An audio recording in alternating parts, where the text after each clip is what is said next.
Hello again. Welcome to Friends Occasionally Not Disagreeing. This is Cody coming to you with a special between Christmas and New Year's Eve episode.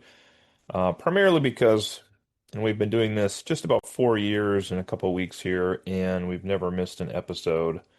We ran a rerun maybe twice, I think, two or three times in our podcast history, but we've never missed putting out a weekly episode. It's something I'm proud of. We're not setting the world on fire with our views or listens on different platforms, but it's something that I take a lot of pride in because it's a way that I connect with a lot of good friends that I've made throughout the years. And so I thought, hey, why not just do a super quick one here, even though I'm recording this on a Tuesday, so a day later than we typically would on Monday. Why not get one out there just to keep the streak alive? This is episode 204 for the record. As far as what I've been up to, a lot of holiday things, as you can imagine, at the time we're recording this. Christmas was good to me. I got some tickets to go see Guns N' Roses when they come to Chicago next July. That'll be a great time. And a lot of board games here at the house. A couple of the games in the Sleeping Gods series, which I've long wanted to try.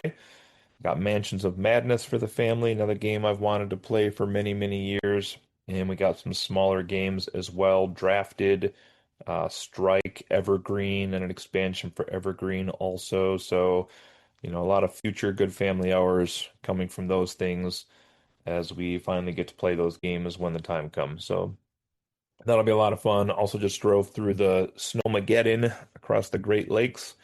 Yesterday, as I record this, going from the tip of northern Michigan all the way down back here to the Chicago land area out in the suburbs, was slow going. Took about 10 hours to get from point A to point B. So, quite a bit there. As far as other than that, I have been playing through my copy of Metroid Prime Remastered still. I'm heading close to the end game. I considered using a walkthrough to go through and take a look at all of the items that I haven't found, but I think I'm gonna issue that and just kind of finish that up because I have a couple other games waiting for me in the wings here. Specifically, I want to get to a copy of Red Dead Revolver for Switch 2 that I purchased about a week ago on a sale, and then also just ordered myself a copy of Two Point Museum for Switch 2, which I wanted to play. Didn't get down for Christmas, so I ordered that for myself. That's okay. But anyway, so yeah, it's kind of an odd format for a podcast here today, but I did want to throw a review in here since that's what we typically do. Either talk about, again, some kind of true crime, crypto, zoology, supernatural type thing, or review some kind of property that we have watched, TV, video game, movie, etc. So I thought I would throw a quick review out here for Avatar Fire and Ash, which we saw maybe a week ago-ish. No, maybe a little more than a week ago. I think it was the opening weekend it came out, whenever that was, maybe 10 days ago now at this point. This is the third movie in the Avatar series, and typically as we would do this, we'll kind of give you some stats to start off here today. Just me, so I'm going to go pretty quick through this one today, but this has been out for, like I said, about 11 days as I record this.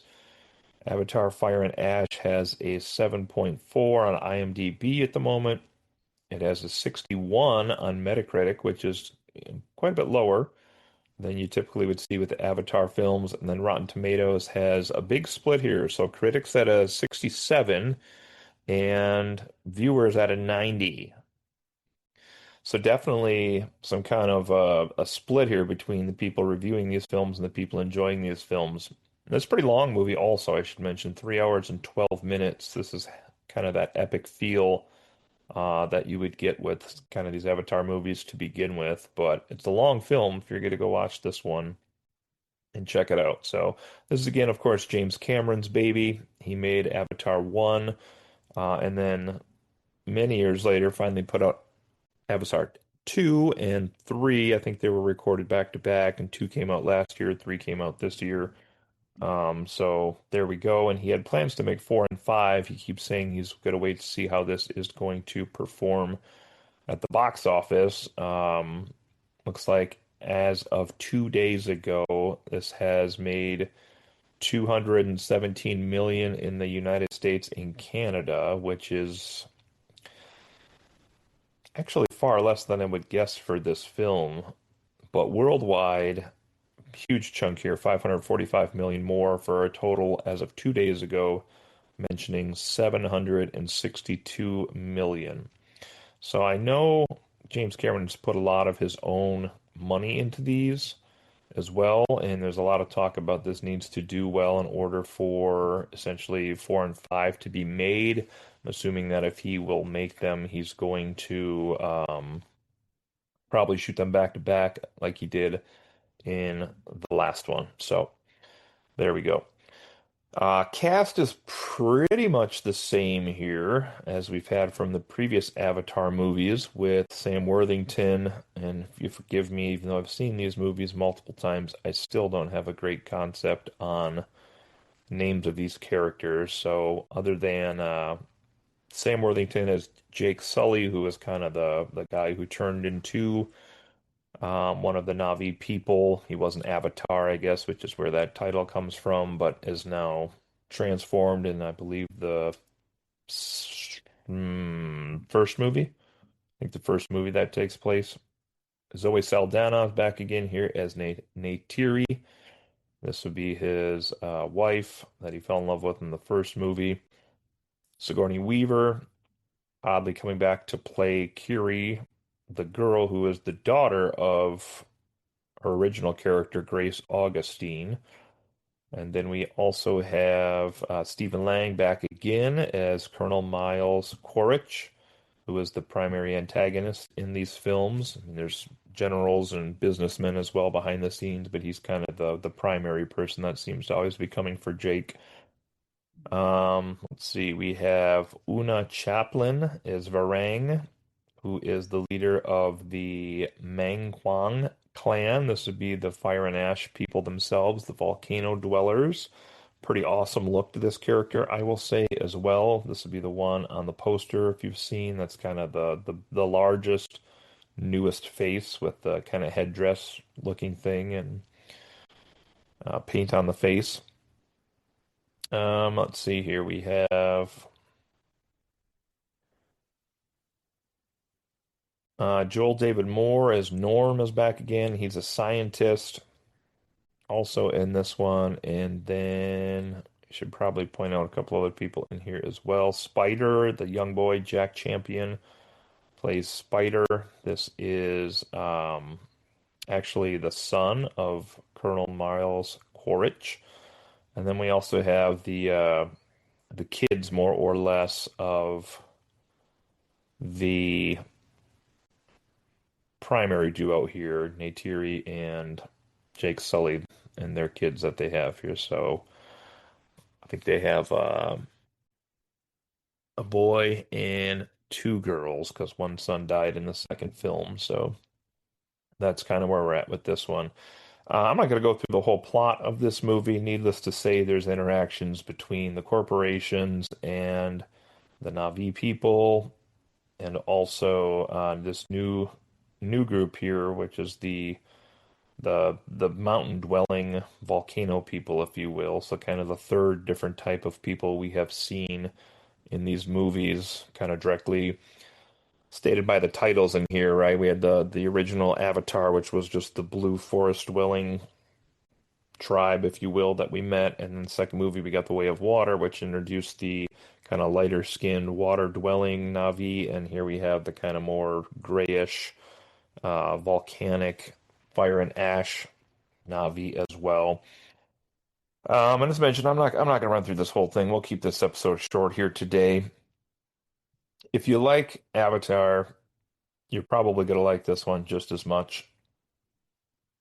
You have kind of the same interactions, same types of conflicts taking place. You know, the family's kind of on the run again and being hunted by the corporation. And we do see a little bit more humanity in Miles Quaritch's character, who is also now a Na'vi. This is another Avatar um, that was kind of made by the corporation to go and infiltrate and have the strength and the speed and everything else that the Na'vi have over the humans. So kind of unusual in that we've had the same antagonist through three movies.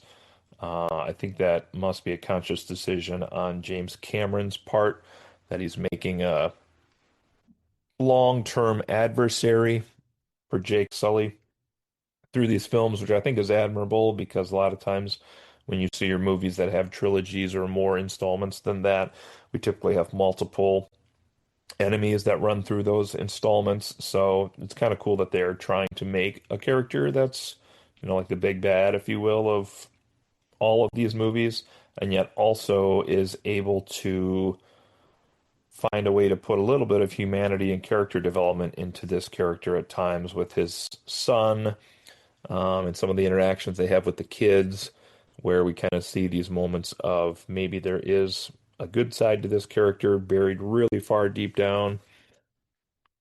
And also kind of cool because, very similar to like a Darth Vader, even though this is the primary antagonist, they still answer to somebody above them on the food chain, which does lead to some issues in this particular installment where Miles Quaritch and his troops, and later on the mountain volcano people, the Mangquin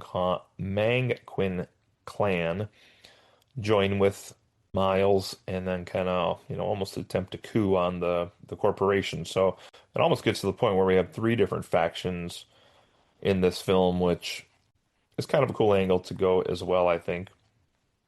But anyway, long story short, like I said, I'm not going to go through the whole movie here. This one takes place a lot more at the military headquarters, the corporation. Jake Sully's captured in some other points. And we see, just some kind of basic character interactions between people there. There's a lot with Spider and Miles, and a lot with Jake's son as well, whose name is totally escaping me at the moment, so don't kill me if you're a big fan of this franchise. I don't know. There he is. Loak, his second son, because his oldest son dies again in the second movie. And the narrator of the film, Britton Dalton, is Loak. Sorry about that, Mr. Dalton. But yeah, so if you like the other ones, you're probably gonna enjoy this one as well. It's a franchise that I don't mind watching. I know my wife is extremely big on this one. My daughter's pretty big on this one as well. I am not such a huge fan of these for a couple reasons. Number one, it kind of feels like the plot to these movies is very similar in each installment. It's the native inhabitants versus this corporation that's coming to mine or hunt or steal the resources off the planet. And you can't help but see the first movie, was somebody, I forget where originally, was like, this is just the story of the Native Americans in America, which it is. And these movies do nothing to change that. It's the same thing. It's still the people trying to mount resistance against this big corporation, this big government that's coming to take everything from them, having little disregard for anything and everything that was held sacred to these people. And so to me, it's, a different setting at times in this movie, but it's more or less the same plot. So you're going to get the same thing. If you liked the other movies, you'll like that as well. Some of the character decisions in these movies also drives me nuts. Like Jake Sully, I know was a former Marine. He's a jarhead. They make some jokes about that in the first movie, but by the third movie, we're still seeing this guy make the same boneheaded decisions with his family and in terms of like trying to keep them safe and his father and parenting styles and other things, which I would hope he's developing as a human or as a Navi, sorry, but he should be growing and learning from these things that are happening around him, and yet he kind of seems to keep doing the same types of things in each movie. So there's that. Same thing with the kids who more or less are like, I'm going to run off and go do this thing I'm not supposed to do and then get in trouble and then run off and do this thing I'm not supposed to do and get in trouble. We did see a little bit of character emotional range from Neytiri, Zoe Saldana's character in this film, but she is at times angry, at times vengeful, at times super sad, and it definitely drives her motivations in this film to where, sometimes she's making decisions that I was watching and was like, I don't know if I buy this, or why would she do that? Like, that's not logical for as very logical and, you know, I'm gonna say hierarchical, but she kind of understood there was a way the world worked around her when she lived in the tree in the first movie, and I guess that's kind of all been slowly stripped away from her, so maybe that's why she's kind of losing identity and struggling with that as much as she is. But I don't know, there were some times I didn't enjoy her character's decisions in this film either. And then last thing I wanted to point out here as well, which I think I mentioned on the last podcast we did with Brett when we covered Maxine. I mentioned this on the intro, but one thing I really don't like about this franchise is that they introduce all of these beautiful creatures in the air and in the sea and on the land, only to then have these creatures like brutally killed with gunfire or explosions or whatever. And it's to the point where, like, if you see a beautiful creature on the screen, you know it's going to be used as some kind of heartstring pull later on because something bad's going to happen to that creature. But it happens so frequently. Like, watch one of these films and go through and see how many times a beautiful creature is introduced to us and is just later butchered. I almost called it like a animal torture porn as you're watching these because James Cameron seems to just think this is like what you have to do to show that that planet is being destroyed and that ecosystem is being destroyed.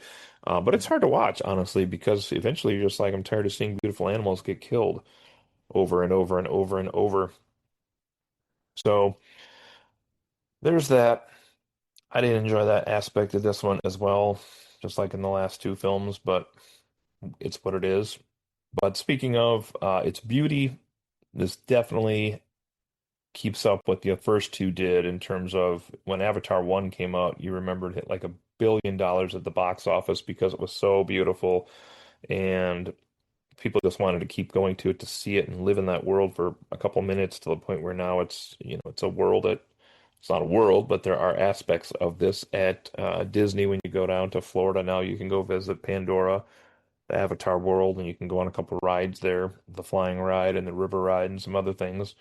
It's beautiful. And this one is just exactly the same. Um, Other than a couple shots maybe in the city and a couple shots at the volcano where everything is kind of ashy and gray. It's beautiful. Again, I mean, everything in this world is beautiful. The floating things, the rocks and the lands and the animals and the water and the sky with the eclipse time and the planets in the sky and other things. It's also beautiful to see. I should mention we saw this in regular standard format.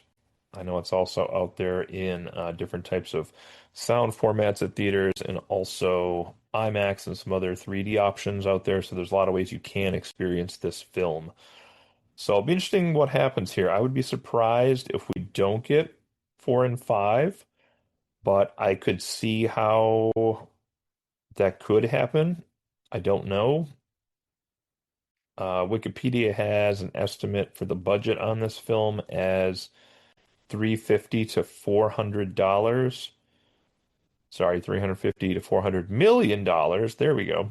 And a box office budget of this one says it's made over 800 million now as of most recent count. So it doubled its budget, but the budgets are always tricky because I know there's always additional um, additional billing in there seems to kind of come on the marketing and advertising and other things as well that are not always included in that initial film budget to actually make the movie. So they typically say you need to make, 2 to 3 times what the budget was to even break even. So my guess is they're probably nearing the break even point right now at $800 million, which is kind of insane, but it'll just depend on what kind of legs this thing has in the future because with today's streaming options, we know this is just going to eventually end up on Disney Plus. There probably won't be a ton of home media sales for this, DVD and whatnot.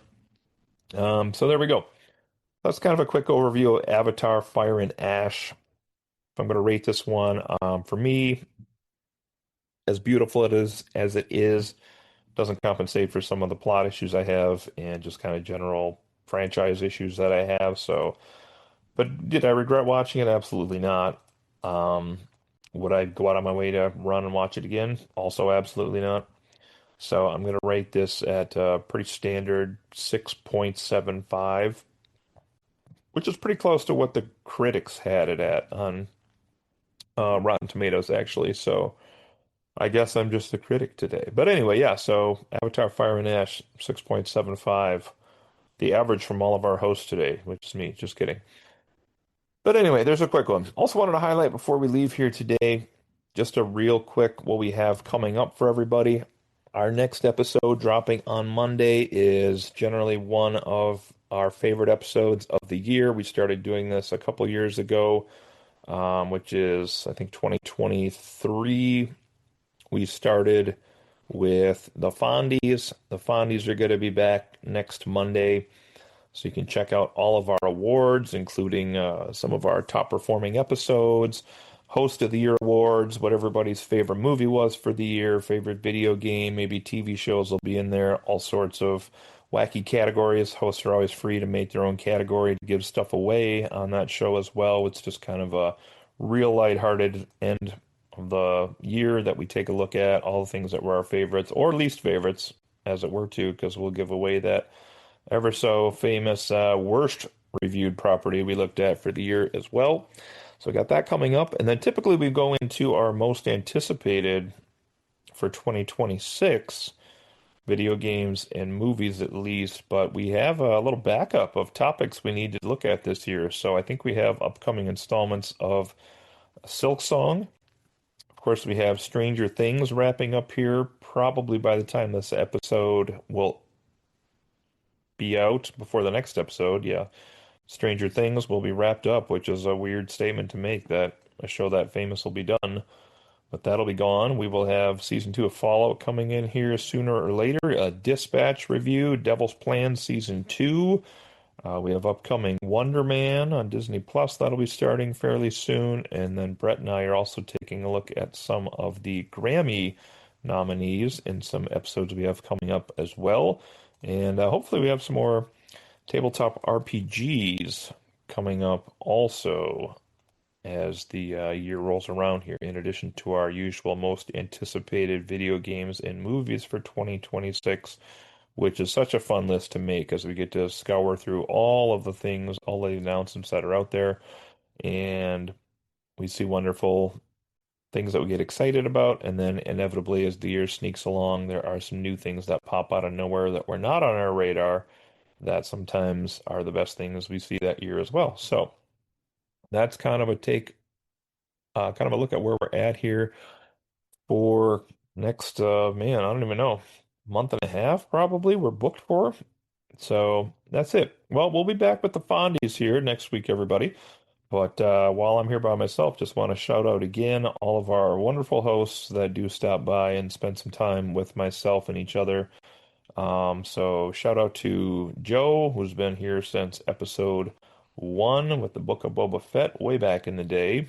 And episode 2, we brought on Justin and Brett to talk about Bigfoot way back in the day. Episode 3, we brought along Hudson and Dave to join us. And then episode 4, we brought in Blue to talk about some stuff with us as well. And we have since added Dan M quite a bit later here, but he's been on a lot this year as well. And also want to thank all of our wonderful guest hosts we've had through the years. Dan W. has stopped by once or twice. We've had Jessica on here multiple times. Alexis has been on here multiple times. Miranda has been on here multiple times.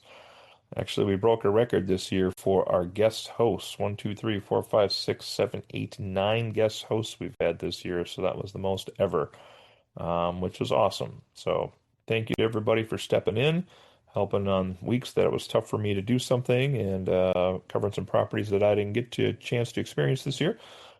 And we'll kind of do our year-end wrap-up on the next one here of the Fondies. But for everybody here, this has been Cody, and we will see you all next time on Friends Occasionally Not Disagreeing. Take care.